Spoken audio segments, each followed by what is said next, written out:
Markabdan sizlar uchun bugun ajoyib taklif. Videoni oxirigacha ko'rib turinglar. O'zingizlar ko'rib turibsizlar, hozirgi kunda avtosalonda Cobalt'larning narxi 12900 bo'lib ketgan bir paytda taxmin qilinglar, bu Cobalt'imiz necha ming.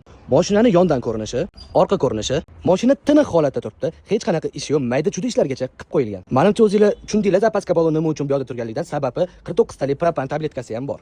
Orqa eshik, orqa labovoyligi, tonirovkasi ham urib qo'yilgan. 15 diskaga yangi Falcondan 15 shinalarni zo'rin taqib qo'yishgan. Mashinada yana bitta plus tarafi, ko'rib turganingizdek, obshipkalar, mana shu yoq qismlari, past qismlari, undan tashqari shu yoq qismlarigacha ham yo'g'iga laminatsiya urib qo'yilgan. Bolalar ko'p ekan, shu bolalar qirib qo'yishmasin deb shotlarigacha laminatsiya urib qo'yilgan ekan. Mabodo sizga bu laminatsiya yoqmasa, shilib tashlasangiz tegi yengidek turaveradi.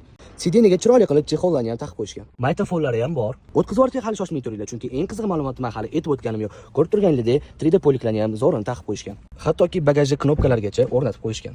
2025-yilda ishlab chiqarilgan, endigina 2200 kilometrni bosib o'tgan. Eng qiziq ma'lumotga ham yetib keldik.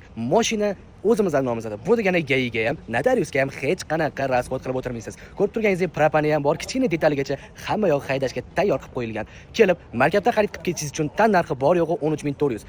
Kelasiz, boshlanish to'lovini berasiz, pasportingizni berasiz, 1 soatga qolmay shartnomani tuzib, olib chiqib ketaverasiz. Markab har doim sizlar bilan.